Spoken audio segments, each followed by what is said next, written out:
बोलो सतगुरुदेव की जय। बंदी छोड़ कबीर परमेश्वर जी की जय। बंदी छोड़ गरीबदास जी महाराज जी की जय। स्वामी रामदेवानंद जी गुरु महाराज जी की जय। सर्व संतों की जय, सर्व भक्तों की जय, धर्मी पुरुषों की जय। श्री काशी धाम की जय, श्री छुडानी धाम की जय, श्री करोथा धाम की जय, श्री बरवाला धाम की जय। सत साहिब गरीब नमो नमो सतपुरुष को हूँ नमस्कार गुरु की नहीं। सुर नर मुनि जन साधुआं संतों सर्वस्दी नहीं। सतगुरु साहिब संत सब डंडो तुम प्रणाम। आगे पीछे मध्य हुए तिनको जा कुर्बान। नराकार निर्विषम काल जाल भय भंजनम निर्लेपम निज निर्गुणम अकलनु बेसंधुनम। सोहम सुरति समापितम सकल समाना निर्तलय उज्ज्वल हिरंबर हरदमम बेपरवा अथा है वार पार नहीं मध्यतम। गरीब जो सुमर सिद्ध होई गणनायक गलता न करो अनुग्रह सोई पारस पद परवाना। आदि गणेश मनाऊं गणनायक देवन देवा चरण कमल लो लाऊं आदंत करूं सेवा। परम शक्ति संगीतम रिद्धि सिद्धिदाता सोई अवगत गुण अतीतम सत्य पुरुष निर्मोही जगदम्बा जगदीशम।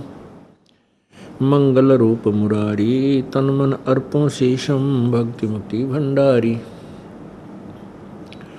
सुर नर मुनि जन ध्यावे ब्रह्मा विष्णु महेशा शेष सहस मुख गावे पूज्य आदि गणेशा। इंद्र कुबेर सरीखा वरुण धर्म राय ध्यावे समर्थ जीवन जी का मन इच्छा फल पावे। 33 कोटि आधारा ध्यावे 88 उत्तर भव जल पारा कट है यम की फांसी। 33 कोटि आधारा ध्यावे 88 उत्तर भव जल पारा कट है यम की फांसी। सत साहिब कर जोरूं विनती करूं दरूं चरण पर शीश। गुरु जी राम देवानंद जी महाराज ने दियो नाम बख्शीश। कोटि कोटि सिजदा करूं कोटि कोटि प्रणाम। चरण कमल में राखियो मैं बंदी जाम गुलाम। कुत्ता तेरे दरबार का मोतिया मेरा नाम। गले प्रेम की जेवड़ी झांखें चो वहाँ जाऊं। तो करो तो बावड़ूं दूर दूर करो तो जाऊं। जो राखो तो ही रहूं जो देवो सो खाऊं।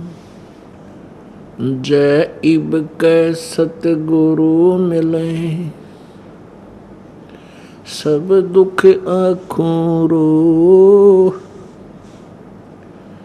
चरणों ऊपर शीस धरूं कहूँ जो कहनी हो। कबीर साईं मिलेंगे पूछेंगे कुशलात। आद अंत की सब कहूँ अपने दिल की बात। गुरु जी तुम ना भूलियो चाहे लाख लोग मिल जाही। हमसे तुमको बहुत हैं तुमसे हमको नहीं। तुमरे विसारे क्या बने मैं किसकी शरण में जाऊं। शिव ब्रंच मुनि नारदा तिनके हृदय न समाऊं। अवगुण किए तो बहुत किए, करत न मानी हार। बावे बंदा बख्श दियो, बावे गर्दन उतार। अवगुण मेरे बाप जी, बख्शो गरीब नवाज। जो मैं पूत कपूत हूँ, बोर पिता को लाज। मैं अपराधी जन्म का, नक्सक बरे विकार। तुम दाता दुखी भंजना, मेरी करो संभार। राम नाम रटते रहो, राम नाम रटते रहो, जब तक घट में प्राण। कब हो तो दीन दयाल के, बनक पड़ेगी कौन। लूट सको तो लूटियो, राम नाम की लूट। पीछे फिर पछताओगे, प्राण जाएंगे छूट। नहीं भरोसा देही का, विनस जावे छिन माही। श्वास उश्वास में नाम जपो हो, और यतन कछु नाही। श्वास उश्वास में नाम जपो, व्यर्थ श्वास मत खो। ना जाने इसे श्वास को, आवण हो कि न हो। पृथ्वीपति चकवे गए, जिनके चक्र चलंत। रावण सरीखे कौन गिने, भाई ऐसे गए अनंत। वो मर्द गर्द में मिल गए, रावण से रणधीरी। कंस के सी चाणूर से, हिरण्यकशिपु बलबीर। तेरी क्या बुनियाद है, तू जीव जन्म धर लेत। गरीबदास हरि नाम बिना, खाली रह जा खेत। परमपिता परमात्मा, सारी सृष्टि के रचनहार कुल मालिक कबीर परमेश्वर जी, कबीर देव अपनी प्यारी आत्माओं को अपने निज घर का ज्ञान कराने के लिए स्वयं ही सचखंड से, सतलोक से चलकर आते हैं। क्योंकि परमात्मा सतलोक में उस तीसरे मुक्ति धाम में रहते हैं। एक लोक मुक्ति लोक में रहते हैं, पहला ब्रह्म का लोक है, जिसके 21 ब्रह्मांड हैं, जिसे अक्षर पुरुष भी अक्षर पुरुष कहते हैं। ये काल है। और दूसरा धाम, दूसरा लोक परब्रह्म का है, जो अक्षर पुरुष कहलाता है। इन दोनों के धामों से, इन दोनों के स्थानों से तीसरा जो मुक्ति धाम है, वो सत्यलोक है। वहाँ परमात्मा कबीर देव, कबीर परमेश्वर, जिनकी उपाधि सत्य पुरुष है। सत्य पुरुष कहो, परम अक्षर ब्रह्म कहो, अविनाशी परमेश्वर कहो, ये उपमात्मक नाम है परमेश्वर के। वास्तविक नाम है उनका कबीर देव। उन्हीं को फारसी भाषा में, अरबी भाषा में अल्लाह अकबर बोलते हैं। अल्लाह कबीर, अल्लाह अकबर, अल्लाह कबीर। भले ही अल्लाह कबीर का अर्थ उन्होंने बड़ा भगवान किया है। अल्लाह माने प्रभु और कबीर माने वो बड़ा कहते हैं, बड़ा परमात्मा। वास्तविक नाम परमेश्वर का वही है और वो उसी नाम को लेकर के कलयुग में प्रकट हुए। परमात्मा चारों युगों में आते हैं कबीर देव जी।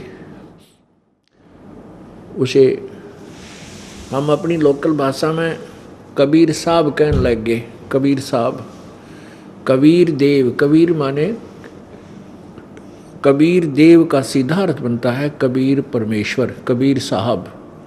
हम कबीर को कबीर बोलने लगे। वेदों में कबीर लिखा है। जैसे हम अपनी मातृभाषा में वह को बै बोलते हैं, जैसे वेदों को हम वेद बोलते हैं। हम कर्मवीर को कर्मवीर बोलते हैं, धर्मवीर को हम धर्मवीर बोलते हैं। ऐसे ही ये अपभ्रंश होकर के, भाषा भिन्न होकर के कबीर साहब हम इसे परमात्मा को कहने लगे। उनका नाम कबीर साहब है। और वो परमात्मा अपने वास्तविक नाम से बनारस में सन 1398 संवत 1455 में सहशरीर आकर के एक बालक रूप में कमल के फूल पर लहर तारा तालाब में प्रकट हुए। क्योंकि परमात्मा पूर्ण ब्रह्म प्रत्येक युग में एक ऐसी लीला करते हैं और वे एक साधारण मनुष्य जैसा जीवन जीकर मनुष्य की तरह काम करके अपना गुजारा करके दिखाते हैं, लीला करते हैं। और अपने जो जो वो बड़े होते हैं एक मनुष्य जीवन की लीला करते हुए, तो छोटी आयु से ही वो अपने इस अमृत ज्ञान का प्रचार प्रारंभ कर देते हैं और अपने अमृत ज्ञान के आधार पर बड़े बड़े विद्वानों को परास्त कर देते हैं, पराजित कर देते हैं। लेकिन वो महिमा के भूखे, वेद ज्ञानहीन, अपनी प्रभुता को न त्याग कर परमात्मा का विरोध करके उनके द्वारा दिए गए उस ज्ञान को जो साधारण भाषा में होता है जनता तक नहीं जाने देते, जनसाधारण तक नहीं जाने देते। उसी का दुष्परिणाम अभी तक हमने भोगना पड़ रहा है। परमात्मा ने ये समय सिलेक्ट किया, ये बिचली पीढ़ी का समय चुना। परमात्मा ने पहले ही चुन रखा था, पहले ही कह रखा अपने कबीर सागर में अर्थात कबीर वाणी में परमेश्वर ने पहले ये वचन बोला हुआ है कि कलयुग में जब बिचली पीढ़ी आवेगी, बिचली पीढ़ी का अर्थ है कि जो शिक्षित समय आएगा, हमारा शिक्षा का समय। क्योंकि जब परमात्मा स्वयं आए थे सन 1398 में, आज से लगभग 600 वर्ष पहले, 610 वर्ष पहले, तो उस समय जनता शिक्षित नहीं थी और सब सदग्रंथ संस्कृत भाषा के अंदर लिपिबद्ध थे और संस्कृत भाषा पढ़ने का केवल एक ब्राह्मण वर्ग को अधिकार था, दूसरा कोई भी वर्ण संस्कृत भाषा नहीं पढ़ सकता था। जिस कारण से वो जो तत्व ज्ञानहीन ऋषि गुरु महर्षि थे वो एक संस्कृत भाषा से परिचित थे, ब्राह्मण वर्ग से थे। और परमात्मा एक जुलाहा वर्ण में लीला करते हुए एक जुलाहा वर्ण में वो प्रकट हुए, अर्थात नीरू नीमा जो थे वो जुलाहे थे। वो परमात्मा बालक रूप में परमात्मा को उठाकर ले गए थे और उनका अपने पुत्रवत पालन पोषण किया था। जिस कारण से परमात्मा भी वो जुलाहे का कार्य करते थे और कबीर धानक नाम से प्रसिद्ध हुए, जुलाहा नाम से प्रसिद्ध हुए। और उन नकली ऋषियों को, संतों को, गुरुओं को, मंडलेश्वरों को ये कहने का दाव लगा रहा, सुअवसर प्राप्त था कि कबीर एक जुलाहा है, ये संस्कृत भाषा से अपरिचित है, जिस कारण से इसकी बातों पर विश्वास मत करना, ये सदग्रंथों को नहीं जानता और वेदों और पुराणों के विपरीत ज्ञान दे रहा है, ये झूठा है। अब जनता इस बात से प्रभावित होती थी कि सचमुच कबीर एक अशिक्षित है और हमारे गुरुदेव जो हैं ये संस्कृत भाषा जानते हैं और वास्तविक ज्ञान वेदों और पुराणों में ही विद्यमान है जो संस्कृत भाषा में लिखे हुए हैं।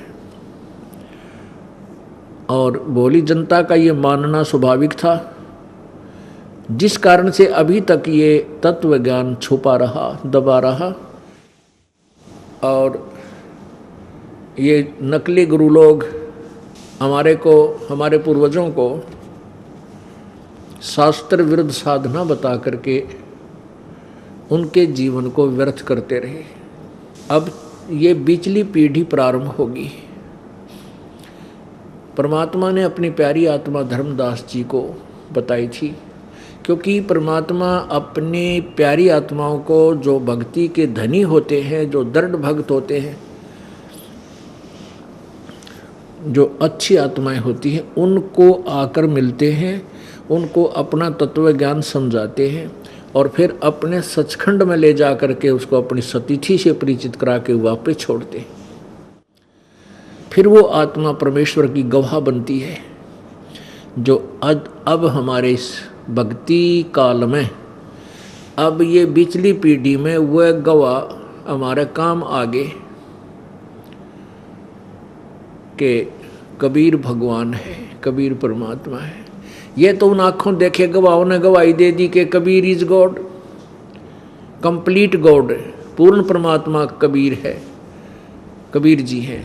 और साथ में हमारे सदग्रंथों ने, पवित्र वेदों ने, पवित्र गीता जी ने, पवित्र पुराणों ने ये सहयोग दिया है कि वो परमात्मा कबीर है और वो एक देशीय है, सतलोक में रहता है, सचखंड में रहता है।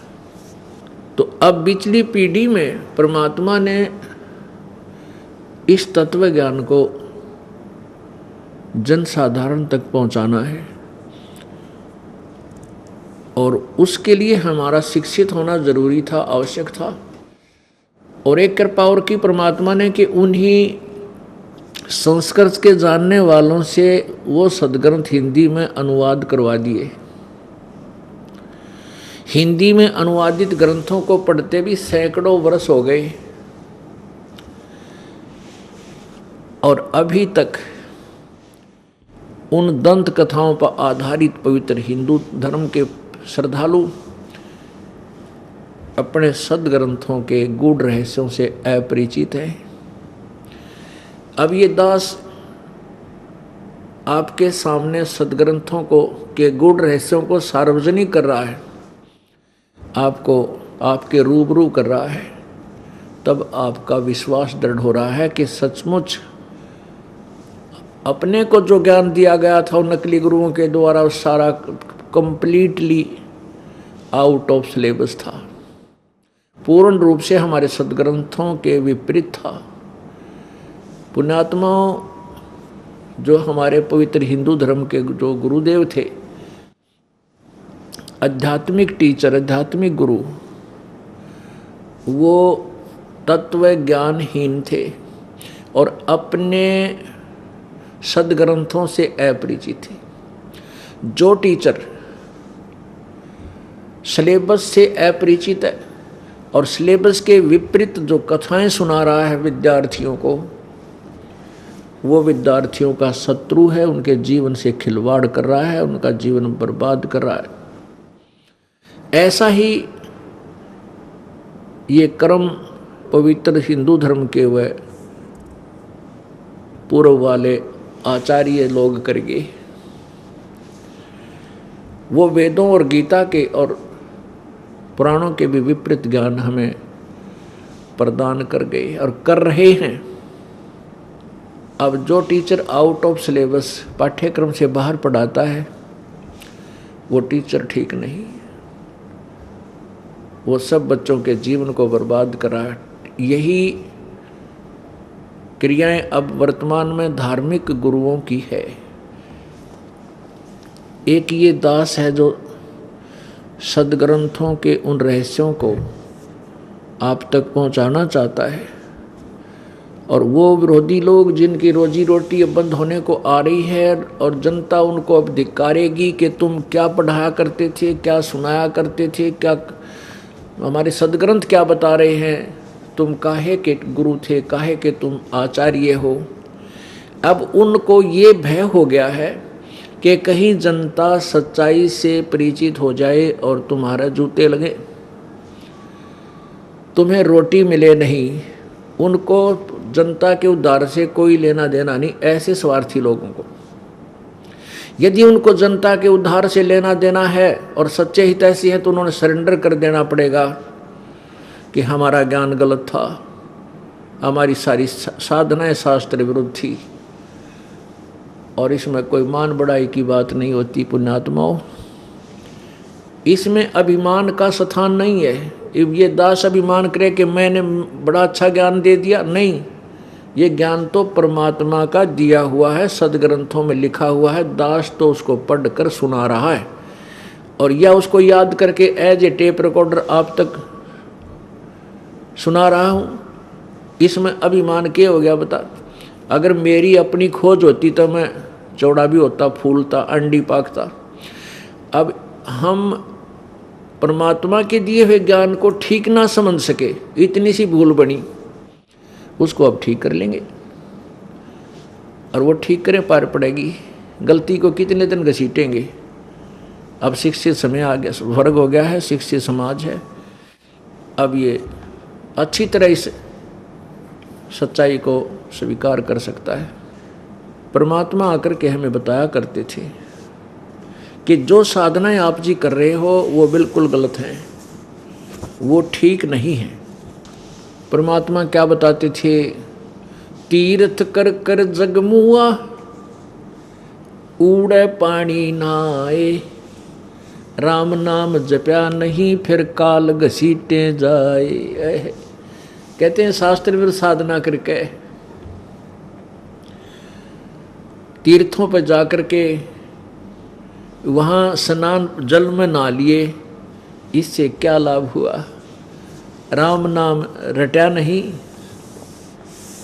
यानी सच्चा नाम जो होता सतनाम, वो सतनाम रटा नहीं फिर काल घसीटे जावे। जो साधनाएं आप जी कर रहे हो उससे आप कर्म के मार से, कर्म दंड से नहीं बच सकते। कबीर कल का स्वामी लोभिया मनसा धर बंधाए। कलयुग के स्वामी ये गुरुजन नरे लोभी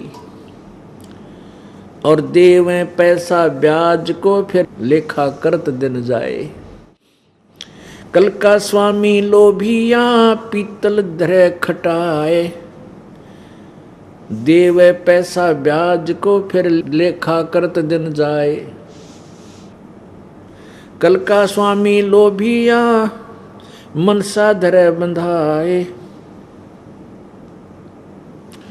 देवे पैसा ब्याज को और लेखा करत दिन जाए।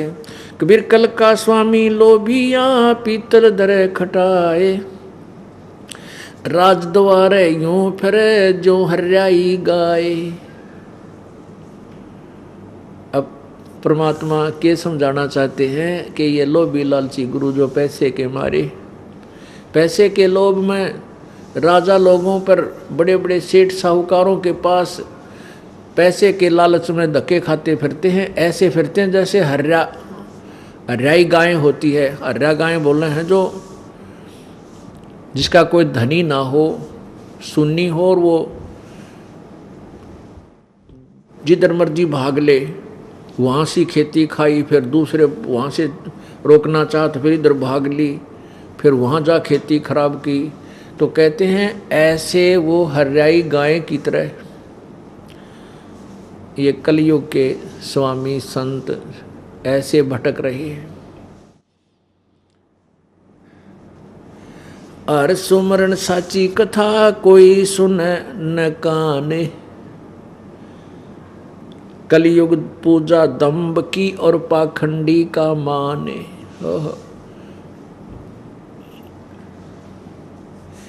हरि सुमरन और साची कथा, सत्य कथा यानी तत्व ज्ञान, और परमात्मा की भक्ति कोई सुने है कान, यानी कोई लाखों में एक आध भगत इस तरफ प्रेरित है। और वो प्रेरित है, वो किस चीज को ज्यादा मानता है? कलयुग पूजा दंभ की और पाखंडी को माने। कलयुग में यानी जो लोग दिखावा पाखंड करता है उनकी ज्यादा पूजा होती है, उन संतों को ज्यादा महत्व दिया जाता है। ये कारण क्या है कि हम ज्ञान से अपरिचित हैं, इसलिए इन दंभ पाखंड करने वाले संतों का, गलत ज्ञान देने वाले ऋषि में ऋषि नकलियों का दाव लगा हुआ है। इस दास का उद्देश्य है कि इन सदग्रंथों को हम भी समझ सकते हैं। अब ये सदग्रंथ हिंदी में अनुवादित हैं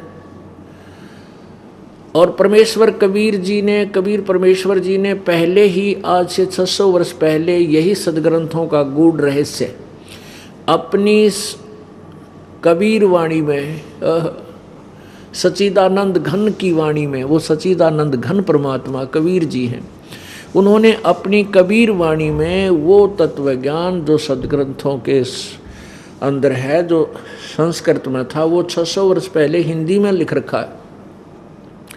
सिंपल भाषा में हिंदी में लिपिबद्ध करवा रखा है, कबीर सागर में, कबीर वाणियों में, कबीर साखियों में, कबीर दोहावलियों में, कबीर बीजक में।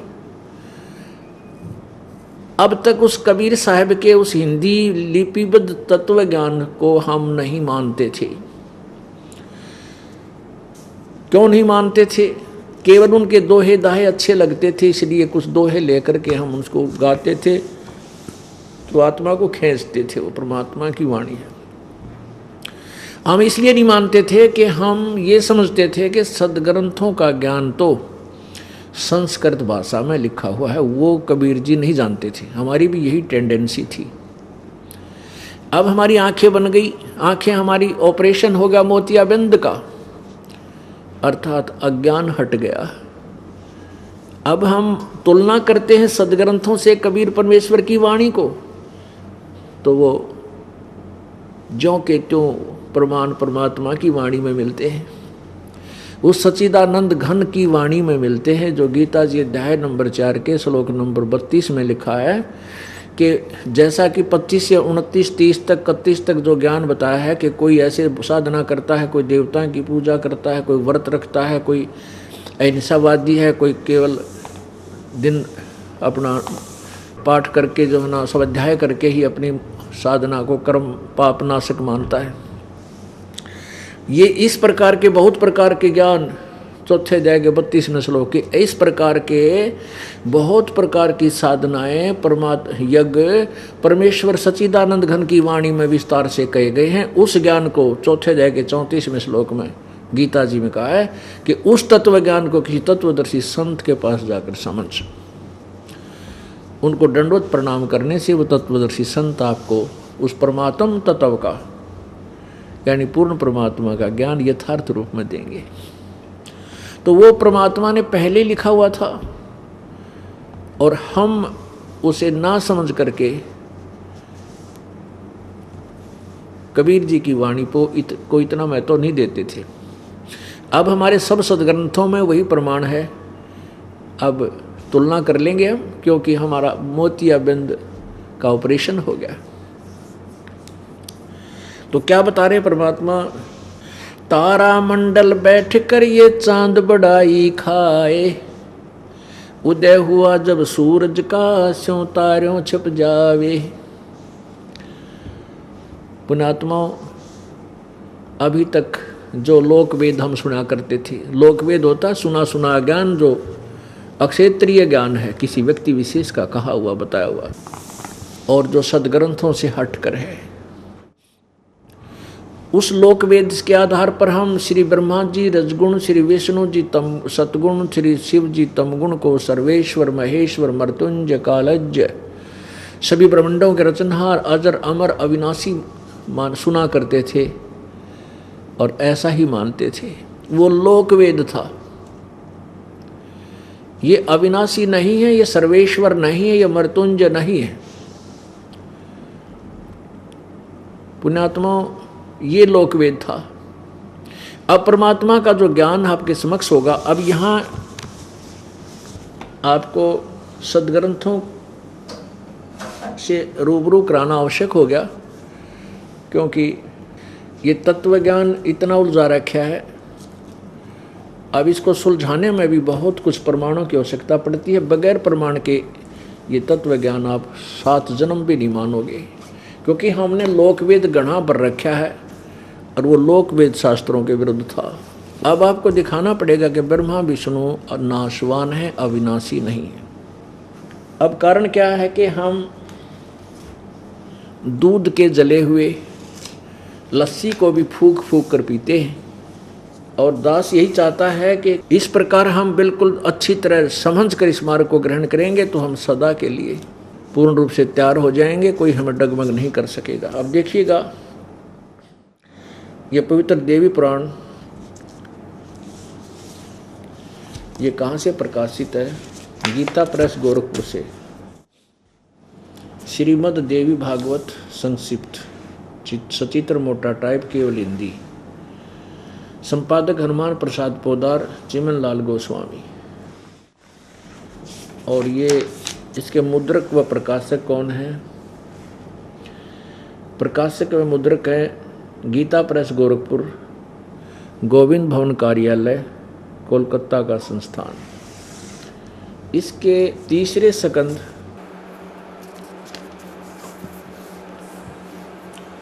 123 पृष्ठ और तीसरा सकंद, भगवान विष्णु जी अपनी माता दुर्गा की महिमा सुना रहे हैं। तुम शुद्ध स्वरूपा हो, यह संसार तुम्ही से उद्भासित हो रहा है। मैं यानी विष्णु, ब्रह्मा और शंकर, हम सभी तुम्हारी कृपा से विद्यमान हैं। हमारा आविर्भाव माने जन्म और तिरोभाव माने मृत्यु हुआ करता है। केवल तुम ही नित्य हो, जगत जननी हो, प्रकृति और सनातनी देवी हो। प्रकृति भी दुर्गा को कहते हैं, ये याद रखना, क्योंकि गीता जी में आपका काम आओगा जब गीता जी, पवित्र गीता जी शास्त्र का, सदग्रंथ का आपके समक्ष अनुवाद किया जाएगा। शंकर भगवान बोले, देवी यदि महाभाग विष्णु तुम्ही से प्रकट हुए हैं तो उनके बाद उत्पन्न होने वाले ब्रह्मा भी तुम्हारे ही बालक हुए। फिर मैं तमोगुणी लीला करने वाला शंकर क्या तुम्हारी संतान नहीं हुआ? अर्थात मुझे भी उत्पन्न करने वाली तुम ही हो। शिवे संपूर्ण संसार की सृष्टि करने में तुम बड़ी चतुर हो। यहाँ देखो, इसी के 123 के नीचे, इस संसार की सृष्टि, स्थिति और संहार में तुम्हारे गुण सदा समर्थ हैं। उन्हीं तीनों गुणों से उत्पन्न हम ब्रह्मा, विष्णु एवं शंकर नियमानुसार कार्य में तत्पर रहते हैं। अब इससे क्या सिद्ध हो गया कि ये दुर्गा जो है, इसको प्रकृति भी कहते हैं, और ये ब्रह्मा विष्णु महेश की माता है।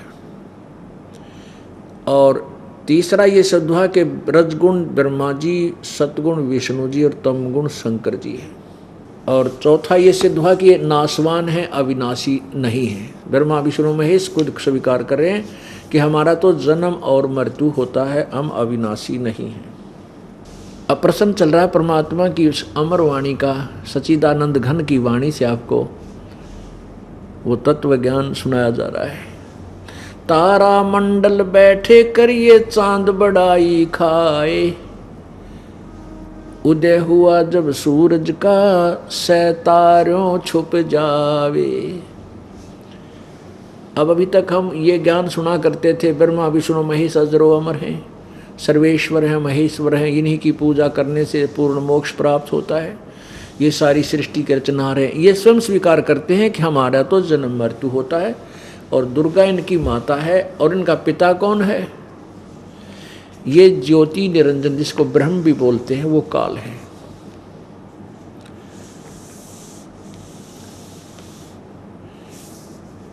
अब पुण्यात्माओं, इस काल ने जो ज्योति निरंजन है, जिसको अक्षर पुरुष भी, क्षर पुरुष, क्षर पुरुष, क्षर पुरुष भी कहते हैं, इसको काल भगवान भी कहते हैं, काल प्रभु भी कहते हैं, काल ब्रह्म भी कहते हैं। ये ज्योति, संतों ने इसका नाम ज्योति निरंजन रखा है। ये इसने कसम खाई है, इसने प्रतिज्ञा की है कि मैं अपने काल रूप में, जो मेरा वास्तविक रूप है, कभी किसी को दर्शन नहीं दूंगा। ये इसका अटल घटिया सिद्धांत है। पुण्यात्माओं, गीता जी अध्याय नंबर 7 के श्लोक नंबर 24 और 25 में ये स्वयं कहता है कि ये जो जन समुदाय है, मुझ अव्यक्त को, अव्यक्त का अर्थ होता है कि कोई वस्तु ऐसे स्थान पर है जो हमें दिखाई नहीं देती, वो अव्यक्त होता है।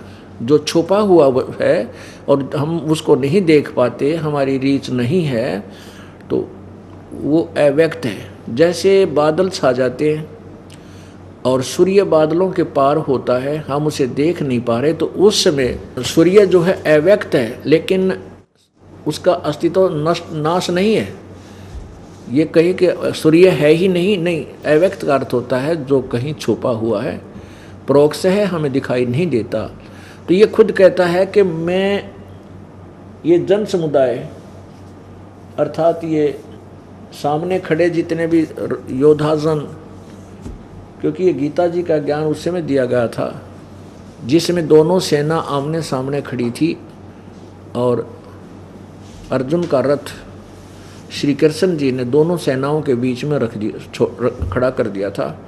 उसी समय काल आकर के ये ज्योति निरंजन, ये ब्रह्म, और श्री कृष्ण के शरीर में प्रेतवत प्रवेश कर गया। और जब तक ये महाभारत का पूरा युद्ध, ये विनाश नहीं हो लिया, तब तक श्री कृष्ण के शरीर से वो काल नहीं निकला। तो वो कहता है कि ये मंदबुद्धि के लोग, अबुद्धि, ये मूर्ख लोग सामने खड़े, ये मुझ अव्यक्त को और व्यक्ति रूप में प्रकट हुआ मानते हैं। मुझे ये कृष्ण मान रहे हैं, मैं कृष्ण नहीं हूँ, क्योंकि कृष्ण जी तो वहाँ खड़ा ही था। अगर ये शब्द कृष्ण जी बोलते तो वो नहीं बोलते ये बातें, क्योंकि श्री कृष्ण जी गीता नहीं बोल रहे थे, वो काल ब्रह्म सदाशिव ये बोल रहा था। इसको सदाशिव भी कहते हैं, काल रूपी ब्रह्म भी कहते हैं। अब गीता जी अध्याय नंबर 7 के श्लोक नंबर 24-25 में आपको दिखाते हैं। देखिएगा, ये पवित्र गीता जी, इसके अनुवादक हैं जयदयाल गोविंद का। ये गीता प्रेस गोरखपुर से प्रकाशित है और जयदयाल गोविंद का इसके अनुवादक हैं। अध्याय नंबर 7 में और श्लोक नंबर 24-25 ये देखिएगा। ये है अध्याय नंबर 7 और इसमें 24 में कहा है, ये बुद्धिहीन पुरुष, ये बुद्धिहीन व्यक्ति मेरे अनुतम, यानी अनुतम माने अश्रेष्ठ, अविनाशी परम भाव को न जानते हुए, अव्यक्तम मन इंद्रियों से परे, यानी अव्यक्तम माने मुझ अव्यक्त को, जो मैं कभी व्यक्ति रूप में नहीं आता, व्यक्ति माम माने मुझ को, सच्चिदानंद परमात्मा नहीं, ये अनुवाद है माम, अव्यक्तम माम व्यक्तिम आपनम मन्यते। संस्कृत भी पढ़ लेंगे हम, संस्कृत भी, क्योंकि ये नागरी लिपि है। मन ये है अव्यक्तम, मेरे जो है अनुतम, अश्रेष्ठ, अटल, अविनाशी माने अटल, अव्यय माने अटल परम भाव को न जानते हुए, जो कभी न समाप्त होने वाला भाव है, जानते हुए अव्यक्तम माम, मुझ, माम माने मुझ, अव्यक्तम माने अव्यक्त को, जो मैं छुपा हुआ रहता हूँ, वो व्यक्ति भाव को प्राप्त हुआ मानते, मुझे ये व्यक्ति रूप मान रहे हैं कृष्ण। अब देखो 25 में कमाल किया है, मैं अपनी योग माया से छुपा हुआ, ये देखो अपनी योग माया से छुपा हुआ मैं सबके प्रत्यक्ष नहीं होता। यह अज्ञानी जन समुदाय दोनों में मूर्ख लिखा है कि जो मुझे कृष्ण मान रहे हैं, मुझ जन्म रहित अविनाशी अविनाशी परमेश्वर को, अविनाशी को परमेश्वर लिखा है, वैसे अविनाशी को नहीं जानता, अर्थात मुझको जन्म मरने वाला समझता है। अभी जानती का अर्थ है मुझे नहीं जानता। अब यहाँ ये सिद्ध हो गया कि ये काल बोल रहा था गीता जी को, और वो कह रहा है कि ये मूर्ख लोग मुझ अव्यक्त को, क्योंकि मैं अपनी योग माया से छुपा रहता हूँ, सबके सामने नहीं, प्रकाश में नहीं आता कभी भी, ये मेरा अटल नियम है, तो ये मुझे कृष्ण मान रहे हैं। I am not Krishna. इसका कहने का भाव ये है कि मैं कृष्ण की तरह ऐसे नहीं आता कभी भी, मैं अपने गुप्त, अपने वास्तविक रूप में कभी प्रकट नहीं होता। इसने एक प्रतिज्ञा की है कि मैं कभी किसी के सामने प्रकट नहीं होऊंगा और सब क्रियाएं मैं ही कराऊंगा। इस काल भगवान को साप लगा हुआ है 1 लाख मानव शरीरधारी प्राणियों के सूक्ष्म शरीर को तपतशिला पर भून कर 1 लाख व्यक्तियों का वो उसमें से वासना निकाल कर खाने का, उसमें से गंध निकाल कर खाने का। जीव मरता नहीं। इसको 1 लाख मानव शरीरधारियों के सूक्ष्म शरीर को खाने का श्राप लगा हुआ है, जिस कारण से ये अपने तीनों पुत्रों से ब्रह्मा जी को रजगुण उत्पन्न करता है, विष्णु जी को सतगुण युक्त करता है और शिव जी को तमगुण युक्त कर देता है। इन तीनों के अंदर ऐसा गुण हो जाता है कि इनके बस की बात नहीं है, और वो गुण प्रत्येक प्राणी को प्रभावित करता है। अब जैसे मिर्च में गुण भर दिया कि वो जीभ को जलावेगी, अब उसका गुण है जीभ, वो तो होगा ही होगा उसके गुण से, जो उसको टच में आएगा उसके। तो 3 लोकों में, इस पृथ्वी लोक पर, स्वर्गलोक में और नीचे पाताल लोक, इन तीनों भगवानों के गुणों के टच में है ये सभी प्राणी। और सभी प्राणी इनसे, इनके गुणों से प्रभावित है। जैसे किसी ने भांग पी रखी है, तो भांग पीने के बाद चाहे उसने 1000 आदमी पी रहे हैं और चाहे लाखों ने भांग पी रखी है, सबकी एक जैसी स्थिति होती है। उनके चलने में की स्थिति, बोलने के, वो सबकी एकदम बदल जाती है। उस समय वो विवश होते हैं, उनके बस की बात नहीं होती। ठीक इसी प्रकार अब जैसे ये ब्रह्मा विष्णु महेश जी रहते हैं अपने लोकों में, अपनी राजधानियों में, और वहाँ से इन तीनों की रेंज, तीनों के गुणों की जो का प्रभाव इन तीनों लोकों में अपना अपना प्रभाव सबके ऊपर प्रभावित रखते हैं। अब जैसे रसोई में छौंक लगा दिया मिर्चों का, और वो मिर्च जो मूल वस्तु है, साकार वस्तु रसोई में, भोजनालय में है, और उससे निकला हुआ उसका गुण, वो प्रभाव अन्य कक्षों में बैठे हुए व्यक्तियों को भी प्रभावित करता है, और वो उनसे छींकें आती हैं तो उनके बस की बात नहीं, उन छींकों को ना रोक लें। ऐसे ही इन तीनों गुणों, रजगुण ब्रह्मा जी, सतगुण विष्णु जी, तमगुण शिव जी के अंदर ऐसा गुण भर दिया इसने, ये तीनों गुण युक्त कर दिए हैं। इनसे निकल रहे गुण प्रत्येक प्राणी को विवश करते हैं। जैसे ब्रह्मा जी से निकल रहे रजोगुण से ये जीव संतान उत्पत्ति करता है, विवश है। भगवान विष्णु जी से निकल रहे सतोगुण से एक दूसरे में ममता, मोह इतना जबरदस्त जकड़ रखा है, जीव के बस का नहीं। और भगवान शिव तमोगुण हैं, इनके गुण के प्रभाव से इंसान 1 मिनट में गुस्सा हो जा और मार काट मचा दे। इन तीनों पुत्रों से ये काल रूपी ब्रह्म अपना उल्लू सीधा कर रहा है। और ब्रह्मा विष्णु महेश से भी गुप्त रहता है, इनको भी सच्चाई से परिचित नहीं होने देता, इनको भयभीत रखता है सोचल छिद्र करके। अब पुण्यात्मा जो पहली बार इस ज्ञान को सुनेंगे उनके दिल में एकदम धक्क देसी होगी कि भाई कमाल कर दिया, यू महाराज तो मेंटल लगता है हमें। ब्रह्मा विष्णु महेश के माता पिता बता रहा है, हमने कभी सुना नहीं। पुण्यात्माओं, बात यही बिगड़ रही है कि हमने ये सच्चा ज्ञान सुना को नहीं, हमने झूठा सुन रखा है, वो लोकवेद सुन रखा है। अब उस लोकवेद को हम इतना सत्य मान चुके हैं क्योंकि 1 बार 2 बार 10 बार 1000 बार लाख बार हमने सुन रखा है वो लोकवेद झूठा ज्ञान। तो कहते हैं कि एक झूठ को 100 बार बोल दे, किसी को प्रचार कर दे तो वह सच सच महसूस हो जाती है, लेकिन होती फिर भी झूठी है।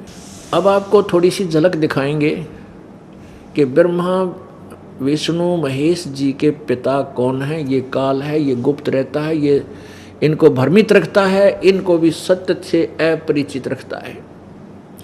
कारण क्या है कि ये इसकी सोच है कि यदि ब्रह्मा विष्णु महेश जी को, जो 3 लोक के संचालक हैं और ये मेरे लिए भोजन तैयार करवाते हैं 1 लाख मानव शरीर प्रतिदिन खाने के और 1.25 लाख उत्पन्न करने का, इसको श्राप लगा हुआ, किसको? ब्रह्म को, ज्योति निरंजन को। तो इसको ये चिंता रहती है कि ब्रह्मा विष्णु महेश इस बात से परिचित हो गए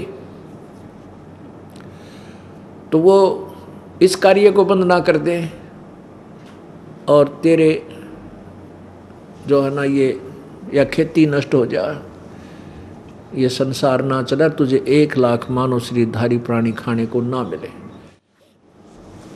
अब ब्रह्मा विष्णु महेश के माता पिता कौन है ये क्लियर करते हैं।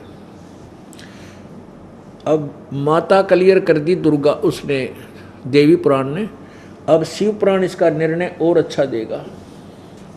ये है पवित्र शिव पुराण, देखिएगा। सचित्र मोटा टाइप, केवल हिंदी, संपादक हनुमान प्रसाद पोदार। और इसके प्रकाशक एवं मुद्रक कौन है?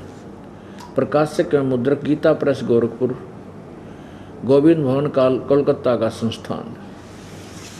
इसके 98 तो प्रारंभ करेंगे, 98 से। ये रुद्र संहिता अध्याय 6 आपको सुनाएंगे। ये संक्षिप्त शिव पुराण 98वां पृष्ठ, इसके नीचे से शुरू करते हैं। अपने पुत्र नारद की बात सुनकर लोक पितामह ब्रह्मा वहाँ इस प्रकार बोले। ये 5वां अध्याय रुद्र संहिता का समाप्त हुआ, ये 6ठा प्रारंभ होता है। ब्रह्मा जी ने कहा, ब्रह्मन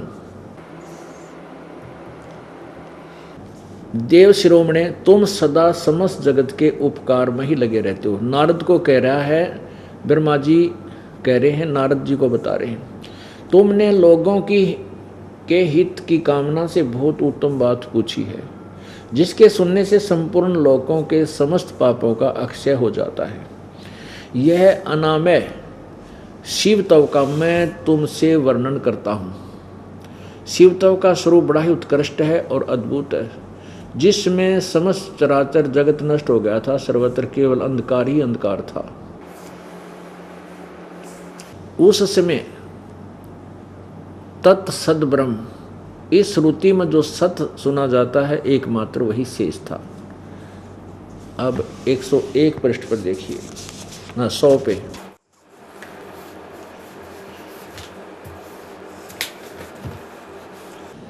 ये देखिएगा, जिस परब्रह्म, ये 100 पृष्ठ पे,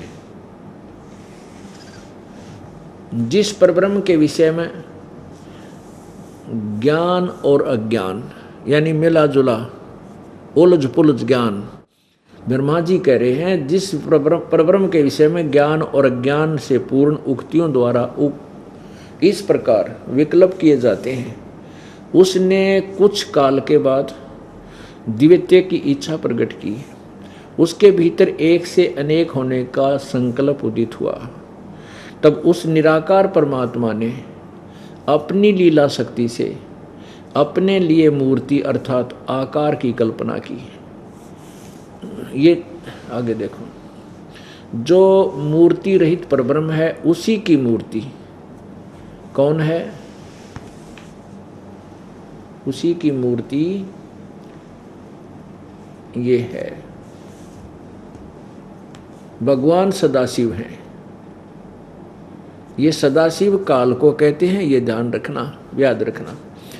अर्वाचीन और प्राचीन विद्वान उन्हीं को ईश्वर कहते हैं। उसमें एकाकी रहकर स्वेच्छानुसार विहार करने वाले उन सदाशिव ने अपने विग्रह से स्वयं ही एक स्वरूप भूता शक्ति की सृष्टि की, जो उनके अपने श्री अंग से कभी अलग होने वाली नहीं थी। उस पराशक्ति को प्रधान प्रकृति, ये भी ध्यान रखना कि ये दुर्गा है, इसको प्रकृति बोलते हैं, प्रधान भी इसी को बोलते हैं। गुणवती माया बुद्धि तत्व की जननी तथा विकार रहित बताया गया है। वह शक्ति अंबिका कही गई है, अंबिका भी इसी को कहते हैं। उसी को प्रकृति दुर्गा को सर्वेश्वरी त्रिदेव जननी, ब्रह्मा विष्णु महेश की माता जननी, नित्य और मूल कारण भी कहते हैं। सदाशिव ये काल द्वारा, सदाशिव यानी काल ब्रह्म द्वारा प्रकट की गई उस शक्ति के 8 भुजाएं हैं। सिद्ध हो गया कि दुर्गा को ही प्रकृति कहते हैं। दुर्गा के विषय में जानकारी चल रही है। वह देवी नाना प्रकार की गतियों से संपन्न है और अनेक प्रकार के अस्त्र शस्त्र धारण करती है। दुर्गा, उसके खुले हुए नेत्र खिले हुए कमल के समान जान पड़ते हैं। वह अचिंत तेज से जगमगाती है। वह सबकी योनि है और सदा उद्यमशील रहती है। अब देखो, वह सबकी योनि है, ये प्रकृति और ये शब्द आप गीता जी में ध्यान रखना। 14वें अध्याय के 3 और 4 श्लोक में 3 से 4, 5 में यही स्पष्ट होगा कि काल ब्रह्मा विष्णु महेश का पिता है और दुर्गा उसकी माता है। सदा उद्यमशील रहती है। एकाकिनी होने पर भी वह माया संयोगवशात अनेक हो जाती है। यानी इसने दुर्गा ने ही अपने 3 रूप बनाए थे, सावित्री, पार्वती और लक्ष्मी। ये यही सिद्ध हो रही है। वे जो सदाशिव हैं, ये काल सदाशिव काल को कहते हैं, उन्हें परम पुरुष ईश्वर शिव शंभु और महेश्वर कहते हैं। अब देखो 101 पृष्ठ पे अध्याय 6 चल रहा है। वे अपने सारे अंगों पर भस्म रमाए रहते हैं। उन काल रूपी ब्रह्म ने एक ही समय शक्ति के साथ, ये नाथ नहीं, सात शब्द है, शक्ति के साथ शिवलोक नामक अक्षेत्र का निर्माण किया था। उस उत्तम अक्षेत्र को काशी कहते हैं। वह परम निर्वाण का या मोक्ष स्थान है जो सबके ऊपर विराजमान है। वे प्रिया और प्रियतम, पति पत्नी, प्रिया व प्रियतम रूप शक्ति और शिव, शक्ति दुर्गा, शिव युकाल, यानी पति पत्नी रूप में रहते हैं, जो परमानंद स्वरूप है। उस मनोरम क्षेत्र में नित्य निवास करते हैं दोनों जने। अब काशीपुरी परमानंद रूपिणी है। मुने शिव और शिवा ने, यानी दुर्गा और सदाशिव अर्थात काल ने प्रलय काल में भी कभी उस क्षेत्र को अपने सानिध्य से मुक्त नहीं किया। इसलिए विद्वान उसे अविमुक्त क्षेत्र नाम से भी जानते हैं। देव ऋषि नारद को कह रहे ब्रह्मा जी, एक समय उस नंदन आनंद वन में रमण करते हुए शिवा और शिव के मन में, दुर्गा और काल के मन में यह इच्छा प्रकट हुई कि किसी दूसरे पुरुष की सृष्टि करनी चाहिए, जिस पर यह सृष्टि संचालन का महान भार रखकर हम दोनों केवल काशी में रहकर सब इच्छा अनुसार निर्वाण करें। यानी ने सोचा कि कोई बेटा पुत्र उत्पन्न करना चाहिए जिसको हम अपना भार संभाल सकें, काम संभलवा सकें। ऐसा निश्चय करके शक्ति सहित सर्वव्यापी परमेश्वर शिव ने अपने वाम भाग के 10वें अंग पर अमृत मल दिया। फिर तो वहाँ से एक पुरुष प्रकट हुआ जो तीनों लोकों में सबसे सुंदर था, वह शांत था, वही सद्गुण की अधिकता थी, उसमें सद्गुण की अधिकता थी, तथा वह गंभीरता का अथाह सागर था। यानी एक बेटा उत्पन्न हुआ, उसका नाम क्या रखा,